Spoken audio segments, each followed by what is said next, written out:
Gary Kitchen's Super Battle Tank War in the Gulf is a pretty weird game. I will say, I don't think I hate this game. I just didn't really enjoy playing it. It's a tank simulator set during the Gulf War. You're given a mission and you have to go out and accomplish it. Usually it's shooting down a bunch of tanks or other weapons. Controlling the tank is not unintuitive, but it is cumbersome. I guess how it should be if you're trying to make an accurate tank simulator. You can set a speed, rotate the tank, aim a main cannon, shoot, look at a map while you're driving, all the things you think you should be able to do with a tank.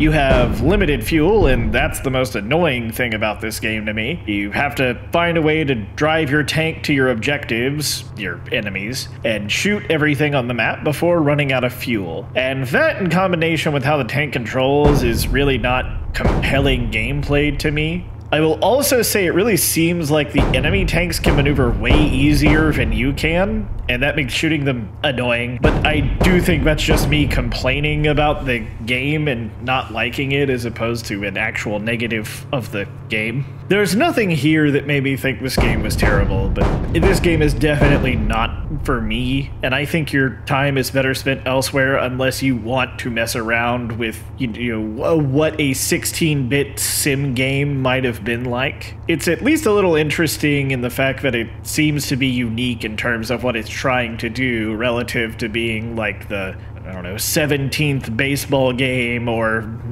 40th side-scrolling shooter for the Super Nintendo.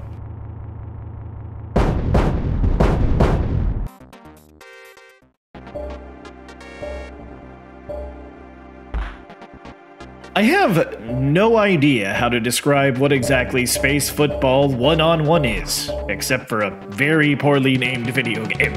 You're in a first-person perspective of some kind of bumper car spaceship hybrid. There's a play area that you're in with an enemy that has hazards, a ball, and 2 goals. Your primary objective appears to be to pick up something that could be called a ball and drive your ship into your goal while you are holding the ball. You cannot hold the ball for an unlimited amount of time, which makes accomplishing this task kind of difficult. This is the only difficulty, however, as in the 3 stages of play that I saw, the opponent never scored a point.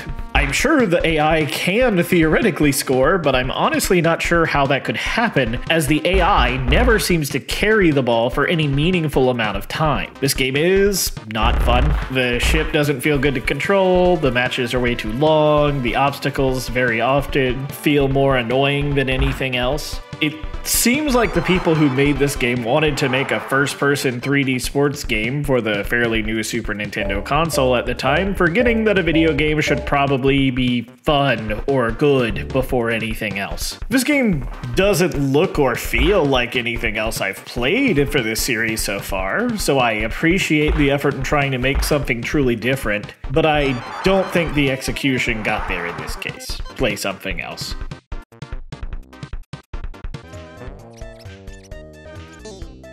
Krustys Super Funhouse is a licensed puzzle platformer. Not sure why the first Simpsons game we're talking about for the Super Nintendo is a puzzle platformer, but here we are. I will say I think this game looks good, but I think that's the best thing I can say about it. This game is a Lemmings style game. There are some rats, and you need to lead them into a rat trap. The main way to do this in the first world is carrying a block around and making the rats walk to their death at the hands of the rat trap. You have pies as a weapon, but they deplete as you use them, and they don't give you more after you die, which is a pretty horrendous game design decision, as enemies respawn when you die, but it is a decision they made, and it was the primary reason why I didn't make it a full hour playing this game. If you have limited resources, having them be permanently replenished in a game like this feels just incredibly cruel. Or like you just forgot to program the reset number of pies code after you died. I didn't like the music in this game, and the only enemies I ended up seeing were these stupid snakes that shoot stuff who can stun lock you to death with their hitboxes and projectiles. I also thought it was weird that you have to kind of understand that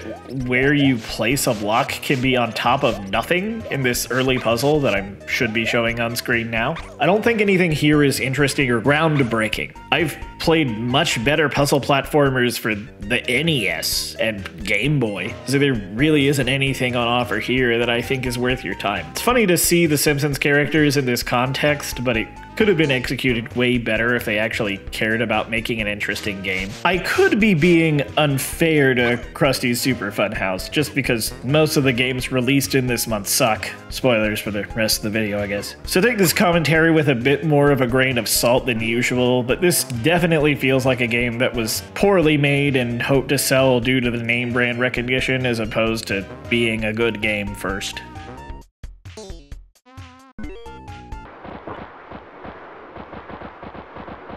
Super Soccer Champ is a soccer game for the Super Nintendo that is completely unrelated to Super Soccer, a game that came out the month before this game did. I think Super Soccer Champ is a port of an arcade game, which explains why there appears to be no season or league mode, but also explains why this game actually feels good to play as a sports game on the Super Nintendo. Passing actually works in this game, which it pretty much never has before for me, at least in the sports games I've played so far. Not only does passing work, you can change shots across players to very good effect and get cool animations out of characters doing like wheel kicks and stuff. This game is an old sports game, but actually feels not horrible to play, which I'm not sure I've ever said in this series. There's a decent minimap as well, which is absolutely necessary for a game like this to be remotely playable. I do not know if the players have stats, but I do believe they at least have some kind of stamina bar or some other thing like stamina,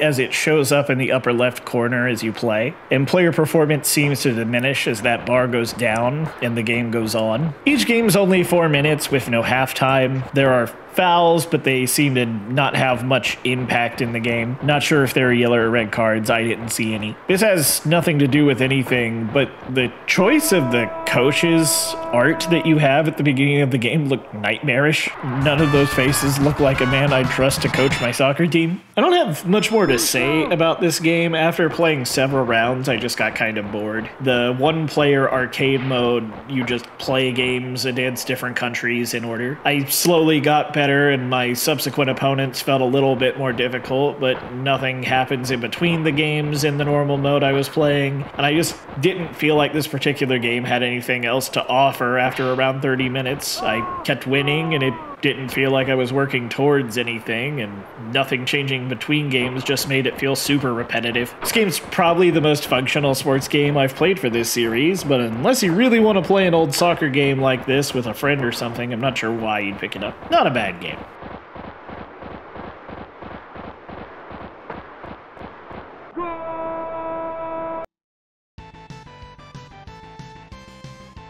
Thunder Spirits is yet another side-scrolling shooter for the Super Nintendo, and I really don't like it. Which feels bad to say, because this game is related to the Thunder Force series of games, which I do generally like. But this game falls short of its peers like Earth Defense Force and UN Squadron in several respects, and with as oversaturated as the Super Nintendo library is with side-scrolling shooters, you either have to be great or you just aren't worth the time, at least in my opinion. This game is way too hard. And by too hard, I mean there's way too many death traps that you can't react to without memorization, which I classify as artificial difficulty and bad game design. I also really don't like the music and sound in the first couple of stages in this game. I'm not sure if those annoying beeps were a weird glitch in the SNES Classic emulator or if that is actually how the game is supposed to sound, but either way, I found it unbearable. This game does look pretty good if we are just talking about graphic fidelity, but I personally don't love the art style. The upgrade system is fairly compelling. You lose weapons when you die using them, but you can keep some weaker versions of weapons as you've picked them up. I'm not sure what determines this logic, it just depends. The annoying thing about the upgrade system is that if you already have a weapon and the upgrade you pick up is supposed to be that weapon, all you get is points, which is cheap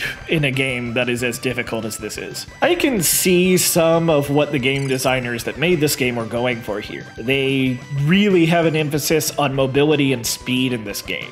They were going for making a hyper difficult side-scrolling shooter that takes a lot of skill and memorization to play successfully. I think maybe if you're better at these games than I am, you can get more out of this game than I did. But I'd definitely rather pick Earth Defense Force back up than play this. And Axelay is coming out in a few months after this game, and I think that game accomplishes what this game was going for quite a bit better than this does. Thunder Spirits is definitely mid relative to the other shooters on the Super Nintendo, so unless you've gotten everything you want out of those, you can pass on this one.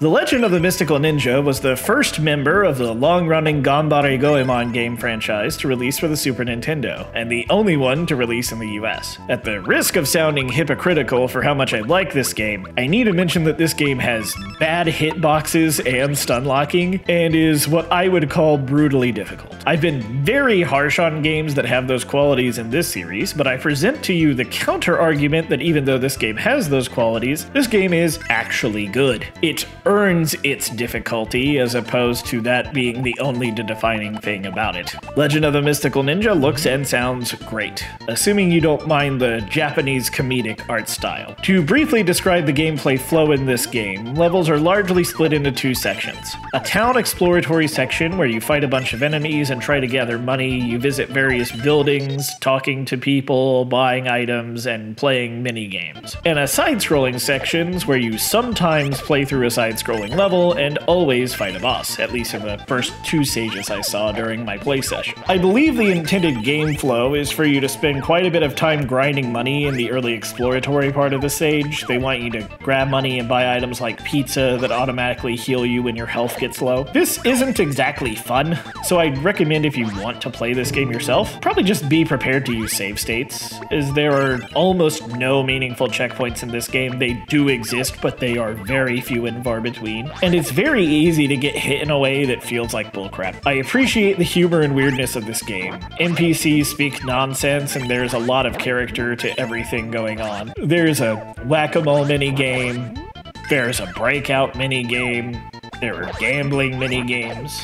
I think this game is meant to be explored and engaged with in a way that no other Super Nintendo game released at this point was meant to, which made it pretty easy for me to enjoy this game way more than I typically would with a game with hitboxes as bad as this game has. Please, this game has horrible hitboxes. Understand that if you go to pick this game up. I don't want to spoil that much more of this game for you, as I think the just walking around and seeing what you can find aspect is the best part of this game. So if you're interested in an old, ambitious, and wacky game that's probably different than anything else you've played, you should absolutely check this game out. Well, that was every Super Nintendo game released in June of 1992. Only 2 more months before I played every Super Nintendo game released in the first year of its life cycle. Most of these games were not very good, but Ganbare Goemon is a really cool franchise, and you should check it out if you haven't. I'm not really in the mood for playing such a difficult game right now any more than I already did, but it was definitely the best game I've played for this series in a while. Speaking of a series, this video is part of a series where I play every Super Nintendo game in release order for around an hour and document what I think about it. If you like that, or obscure games in general, please like this video and subscribe to my channel for more old and obscure gaming content. These videos take quite a bit of time and effort to make, so any amount of support helps. Let me know in the comments if you're going to check out any of these games, and I'll see you next time. Have a good day.